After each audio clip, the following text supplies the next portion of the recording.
If you have one of these Fanatec hubs, then Fanatec has made one of these for it. This is the Clubsport wheel rim GT3, and its entire purpose is to renew the life in some of Fanatec's hubs, mainly the Clubsport Universal Hub that you see here, by allowing you to repurpose it as a GT style wheel with a first party Fanatec rim.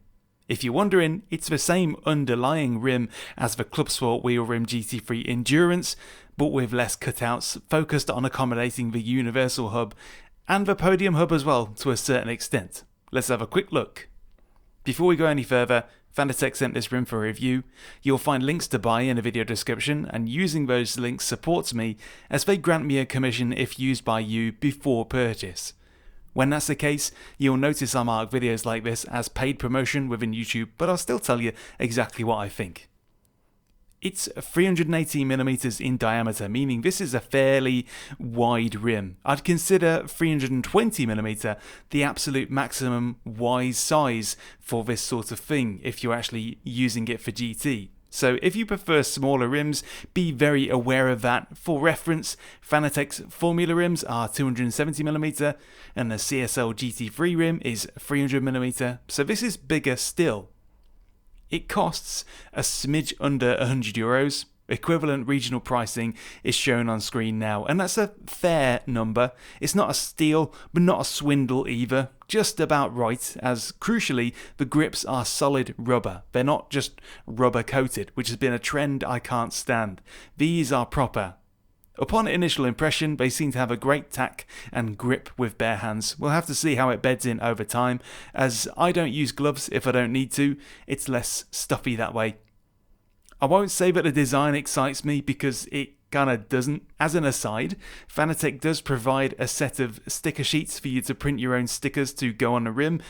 Unfortunately, I, along with many of you no doubt, have a printer, but I can only really afford to rustle awake every 3 months to traumatise it by asking it for a postage label. So I'll be giving this a miss. Not being funny, Fanatec, but I'd rather you provided some pre-printed sheets rather than delegating that entirely to us. Even some snazzy little labels would have been very useful. This essential backplate provides the button clusters on the Universal Hub with a preset structurally supported position, sitting under the rim and making sure the buttons stay solid and flex free. Installation is a bit of work though. This rim won't cost you bags of money, but it will cost you bags of time, at least by my measure.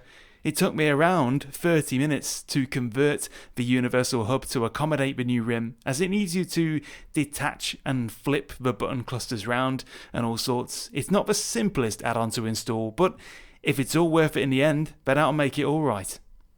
The completed article is as you see here, with the Universal Hub's iconic button pods positioned in a formation of 4 in the slots left available in the rim. To me, it simultaneously looks like it's by design, but also cobbled together. You can judge with your own eyes whether it looks good to you. To me, it says, all function, no form. But then again, I adore VRS's Formula wheel for that very same reason. I can hardly judge this for that. In use, that 318mm diameter definitely shows itself. This is certainly a rim focused on GT duties because it makes smooth actions easier and quick actions somewhat clumsier. So if you're a Formula fan, give this a miss unless you know what you're getting into.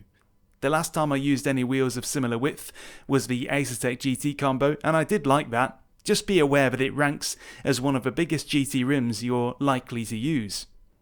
Overall, this new rim seeks to give the Universal Hub new meaning, and it does do that. It's a mild bonus that you can use this with the Podium Hub as well, with some cluster add-ons. So for those with existing Fanatec inventories, this provides you with more official combinations and options to keep things fresh. The plus side is that it's a reasonably averagely priced rim, and it's got real rubber grips. The downside is that installation takes some commitment, and it's not winning any beauty contests. What do you think? Cheers for watching, and cheers to Fanatec for popping this over for testing.